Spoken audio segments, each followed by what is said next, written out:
Guys, this is your girl Wakeji Kamore and welcome to Reflections by Wakeji Kamore. Good morning, good afternoon, good evening, depending on the time that you get to listen to this. Thank you so much for tuning in today and for staying with me in this Bible summary. Remember, as I always say, if this podcast is good for you, it could be good for someone else. So kindly remember to share the link.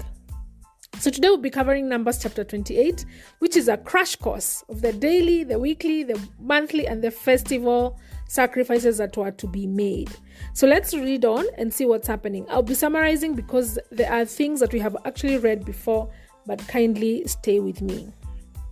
So Numbers chapter 28 offers insight into the offerings that were made to the Lord during the time of Moses. The Lord said to Moses to tell the people of Israel to present burnt offering to God on a daily basis. The offerings would come in form of a lamb, and the first lamb would be offered early in the morning, and the second lamb would be presented at twilight or in the evening. The lamb was to be mixed with the finest of flour and oils, and a special drink offering was to be provided as well.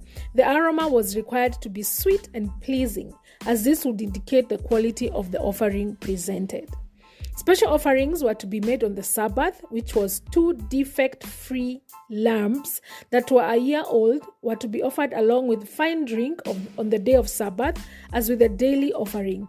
A drink offering was to be presented and grain was also to be provided.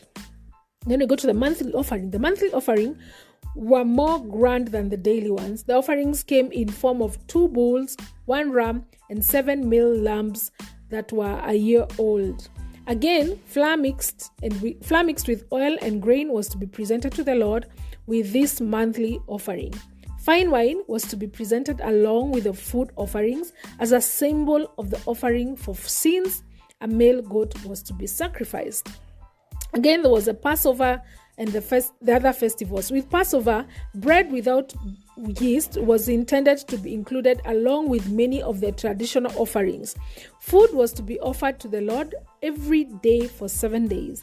With the festival of the weeks, new grains were to be delivered along with other standard offering. Wow! So now after having taken the second census in the wilderness, and the Israelites are getting a refresher course on the basics of their worship, it is time to remind the new generation of the important things. So God reminded them of that although they made individual and family offerings at appointed times, that there is also a sacrifice on behalf of the entire nation every day in the morning and in the evening. In addition, there was a special offering that were to be made on Sabbath, which made them the weekly offerings. Then there was also the monthly offering that were to be made, that were a little bit more grand than the daily offerings, and not forgetting the offerings that they made during Passover and other festivals. What? These offerings and sacrifices seem a lot, but before we roll our eyes and discount it on the account that it is in the Old Testament, let's find out a little bit more. So what was the purpose and the offering of the sacrifices? With getting the purpose and the purpose of the offering and the sacrifices, we'll be able to see whether it is something that is required and expected of us in the New Testament as well. So what was the purpose of the offering and the sacrifices? The offering and the sacrifices were basically a way to, number 1, acknowledge and worship God as their true God. Number 2, it was a way to ask for forgiveness of sins. And number 3, it was a way to give thanks to God. Number 1, it was a way of acknowledging and worshiping God as their true God. Number 2, it was a way of asking for forgiveness. And number 3, it was a way to give thanks to God.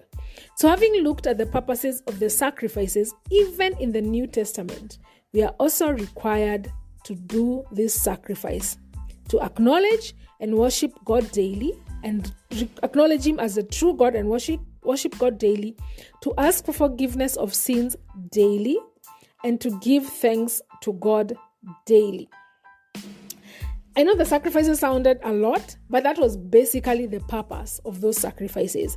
And now that we know what the purpose of the sacrifices are, we are so sure that even in the New Testament, even now, we are required to offer these sacrifices on a daily, on a weekly, on a monthly, on some occasions and festivals, and even yearly.